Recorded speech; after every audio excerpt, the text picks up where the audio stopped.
But we've been traveling around to all the counties lately, and of course, no surprise, one of the biggest things that people want to talk about is property taxes. What they pay for, whether they're too high, whether there should be other alternatives to property tax. And so those are some of the bigger questions we've been dealing with over the last year. The budgets have been a challenge this year, of course. Every county commissioner wants to keep the budgets as low as possible. They don't want to overtax their citizens. And so trying to find that balance is of course very difficult when you have rising costs of healthcare, hard to find employees, so the wages have to go up. So those have been real big challenges. People are showing up to board meetings asking for better roads, for better law enforcement protection. But of course, all those come with costs. And so it's been a real balancing act that commissioners are faced with on how do you provide those services without relying too heavy on property taxes. I'm very proud to say county government is one of the most efficient, effective forms of government. When we've looked over at the data, we can see that counties have been very fiscally responsible and still provide a great level of service. So that's a real credit to those of you who are out actually doing the work. Of course, as everybody knows, for local government, we rely heavily on property taxes. So if there's measures or legislation that changes where that revenue comes from, there's a concern that how do you provide those good benefits and those good services without having the property tax structure. No one says property tax is perfect, but it is a consistent, reliable funding source to make sure services are provided for the citizens.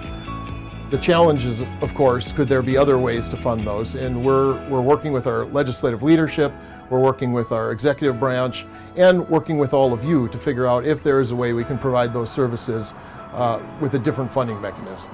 Regardless what happens on the measure, we're going to have to be talking to all of our legislative partners and executive branch partners to figure out what could be done for citizens. The legislature certainly is talking about this, and it'll be a challenge for us to see if we can find some common ground on how we can help those citizens.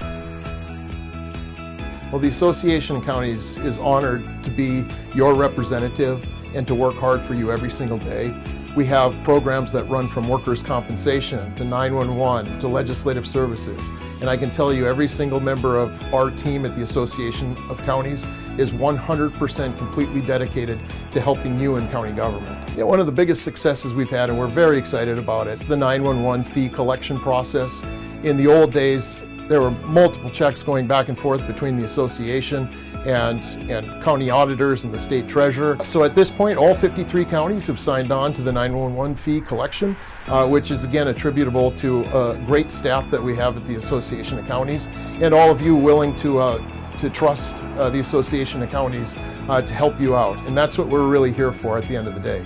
Yeah, another thing we were excited to roll out this year was our first ever County Commissioners Summit, where we had about 100 commissioners come to Bismarck in February and sit down and listen to legislative leadership. So commissioners seem to be very excited, being able to sit in a room with each other, swap notes, understand what everybody's going through in a room just full of county commissioners. And that was designed on purpose, so they could have a freedom to say what they need to say and look for other ideas, and lots of great feedback on that, and that's why we'll be continuing to do it. Another conference that we provided that we were very excited to do was a 911 Emergency Communication Summit. And we had a sit down to say, what is the next 5-10 years of emergency communication look like? And that was an exciting opportunity. And again, we look forward to continuing that process too.